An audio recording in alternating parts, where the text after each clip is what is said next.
यह एक south Indian horror suspense movie है। स्टार्टिंग में दिखाया जाता है समुंदर किनारे पर किसी स्टूडेंट की लाश मिली है। अब कहानी जाती है 4 साल बाद, जहां एक बंदा कैंडल लिए चर्च में आया है। वही बंदा अब एक बड़े से ऑफिस में आकर बैठा है। कहानी जाती है अब एक लड़की पर, जो कोई प्रोड्यूसर की जाहिरात की शूटिंग कर रही है, पर उसे बीच में ही कोई डिस्टर्ब कर रहा है। अब वो गुस्सा होकर डायरेक्टर के पास आ गई और तभी उसे एक मैसेज आया कि 4 साल पहले तुमने और तुम्हारे दोस्तों ने कांड किया, उसके सबूत मेरे पास है। वह अब अपने दोस्त से कॉल करती है, जो मैच देखने में व्यस्त है। वह अनामिका की बात सुन बड़ा शॉक होता है। अब वह अब और अपने सारे दोस्तों से यह बात करता है। अब देखना यह है कि इन्होंने आखिर किया क्या है, जो यह इतने परेशान हो गए हैं। अब एक रात में मिलने को वह आते हैं। अब यह काम धंधा छोड़ एक दूसरे से मिलते हैं। 4 साल हो गए कॉलेज छोड़े हुए। ये अभी कौन ऐसे मैसेज कर रहा है? रात से सुबह हो गई। वह 5 लोग परेशान है। अब यह 5 लोग किसी रमन को कॉल करते हैं। वह कहता है उस ब्लैकमेलर ने जहां बोला वहां जाओ, बस अपना जीपीएस ऑन रखो, मैं तुम्हारे पीछे आ जाऊंगा। इनकी बातों से लगता है जरूर इन्होंने कुछ बड़ा कांड किया है। तभी यह थोड़े डरे हैं और उस ब्लैकमेलर की राह देख रहे हैं। अब एक आदमी गाड़ी लिए आता है और वह उसमें बैठ जाते हैं। वह आदमी उनके फ़ोन डिपॉजिट कर लेता है। ड्राइवर कहता है रमन भी आ ही जाएगा। ड्राइवर गाड़ी में बेहोशी का स्प्रे फेंकता है और सारे बेहोश हो जाते हैं। अब दिखाया जाता है एक बड़ा बरगद का झाड़।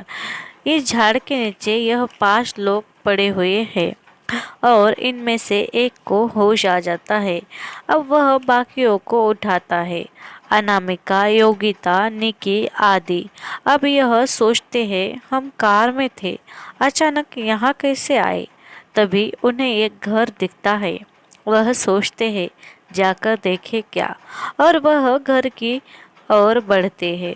यह 5 बहुत डरे हुए हैं। उस घर पर ताला लगा था। अब एक आदमी अचानक से इनके पीछे आकर बैठ जाता है। कहता है ज़्यादा सवाल मत पूछो, तुम घर के अंदर जाकर आराम करो, मैं तुम्हारे लिए खाना लाता हूँ। और इस घर में बहुत ही अंधेरा था। वह कहता है यहाँ अक्सर लाइट जाती है। और तभी निकी बाहर घूमने जाती है और एक कमरे में बंद हो जाती है। यह 4 लोग उस आदमी से बात करते हैं तो निकी की चिल्लाने की आवाज़ आती है। वह जिस कमरे में बंद थी वह कोई लटका हुआ दिखता है। निकी बहुत चीख रही थी। उसकी आवाज़ की ओर यह चारों दौड़ रहे थे, पर वह मिलती नहीं और एक कमरे में वह मिल जाती है। वह कहती है वहाँ पर कोई लटका है। ये चारों जाकर देखते हैं तो वह बूढ़ा आदमी कहता है यह तो मेरी शहद की मटकी है, मैंने ही ऐसी टांग कर रखी है। चलो तुम खाना खा लो अब सारे लोग। अब यहाँ सारे निक्की को चिल्ला रहे होते हैं कि तुम बाहर क्यों घूमने गई। दरवाज़ा खटखटाने की आवाज़ आती है। वह 4 लोग बाहर जाकर देखते हैं तो वह आदमी खड्डा खोद रहा था, अजीब सी बात कर रहा था। अब 5 लोग कहते हैं तुम यहाँ खड्डा क्यों खोद रहे हो। वह आदमी अजीब सी बातें करता है। यह 5 लोग घर में आते हैं तो देखते हैं इनके फोटो टीवी पर चल रहे हैं। एक कुर्सी अचानक से हिल रही थी। तभी वह बहुत डरते हैं और इनका ही दोस्त रमन आता है। कहता है 4 साल से हम मिले नहीं, इसीलिए मैंने ही यह सब प्लान किया था और तुम्हें यहाँ बुलाया है। रमन कहता है मैंने उससे बूढ़े आदमी से यह घर खरीदा है, अब हम फिर से मौज मजा करते हैं। वह 6 लोग मिलजुल कर बहुत एंजॉय करते हैं। तभी बाहर सोए हुए लड़के से वह बूढ़ा अंदर जाने को कहता है और वह अंदर चला जाता है। हॉल में आते ही टीवी पर एक वीडियो क्लिप चलती है जिस पर दिखाया जाता है कि यह 4 लोगों ने मिलकर एक लड़के का खून कर दिया था। रमन भी थोड़ा डरता ही है, कहता है यह फुटेज कहाँ से आया, मुझे भी पता नहीं। अब यह तो तय था कि इन 6 लोगों ने मिल किसी का मर्डर किया है, पर किसका और क्यों ये पता चला नहीं। सुबह फिर से उसी वीडियो क्लिप पर लेकर रमन पर गुस्सा होते हैं और रमन की जीएफ योगिता पर भी सब डाउट करते हैं। आदि और रमन में जोरदार झगड़ा होता है। आदि ड्रग्स लेता है। अब बूढ़ा आकर आदि के बारे में कुछ कहता है, तब सारे लोग आदि की तरफ भागते हैं तो आदि खून की उल्टी कर रहा था। अब दिखाया जाता है आदि को जो मरा हुआ है। अब सूरज भी रमन पर ही इल्जाम लगाता है। रमन बहुत रोता है, कहता है यह सब क्या हो रहा है। तभी योगिता कहती है यह सब वह बूढ़ा कर रहा है, मैंने देखा है उसी ने आदि को जहर दिया है। अब दिखाया जाता है उस बूढ़े को जो किसी कब्र के पास बैठा रो रहा है और दूसरी कब्र खोद रहा है। अब यह 5 लोग मिलकर उसे मारते हैं। तब वह कहता है तुम लोग जल्द ही मरने वाले हो, और वह बूढ़ा भी बेहोश होता है। यह 5 दोस्त परेशान होते हैं, सोचते हैं अब क्या करें। उसकी होश में आने की राह देखते हैं। तभी रात होती है और वह उसे उठाते हैं, पर वह उठता नहीं। अब लाइट चली गई होती है और वीडियो क्लिप अचानक से टीवी पर चल रही होती है। अब यह सोचते हैं कि लाइट तो नहीं है, फिर यह वीडियो क्लिप कैसे चल रही है। और योगिता कहती है कोई आवाज़ आ रही है क्या बाहर से, मुझे तो एक आवाज़ सुनाई दे रही है।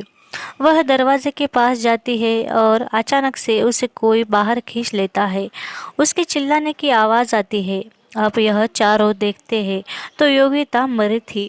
भागते हुए वो उसी बूढ़े के पास आते हैं, कहते हैं कौन कर रहा है। बूढ़ा कुछ बात नहीं करता। सूरज कहता है योगिता को चमगादड़ों ने खाया, वह भी कैसे। सूरज टीवी उठाकर जमीन पर फेंकता है। तभी टीवी पर योगिता की मौत की वीडियो क्लिप दिखती है। सूरज बहुत परेशान होकर रमन पर ही चिल्लाता है। अब बूढ़ा उठता है और कहता है रॉबिन मेरा बेटा था, तुम लोगों ने उसे मारा, क्यों मारा। आज भी यहाँ रॉबिन की आत्मा है जो मुझसे बात करता है।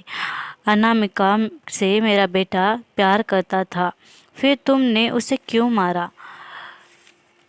अब कहानी जाती है पास्ट में, जहाँ रॉबिन अनामिका से प्यार करता है और अनामिका है कि उसे इग्नोर करती है।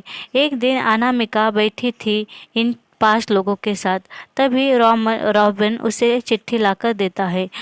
वह चिट्ठी उसने अपने खून से लिखी थी। अब यह सब लोग ड्रग्स बेचते हैं और रॉबिन अचानक से उन्हें देख लेता है ड्रग बेचते हुए। रॉबिन कहता है पुलिस को यह बात मैं कह दूंगा, और यह चारों मिलकर उसके मुंह में ड्रग्स डाल देते हैं और रॉबिन वहीं पर मर जाता है। बूढ़ा अनामिका पर वार करने ही वाला होता है कि सूरज और रमन उसे पकड़कर मारते हैं और कहते हैं बूढ़े तेरे बेटे की आत्मा को बुला। सूरज बूढ़े को चाकू से वार कर मार देता है। तभी बाहर से एक धुआं कमरे में आता है। सारी चीज़ें अपने आप गिरती है, कोई आवाज़ भी आती है और अनामिका के अंदर रॉबिन की आत्मा आकर इनको ही मारने लगती है। यह बड़ा ही डरावना सीन है।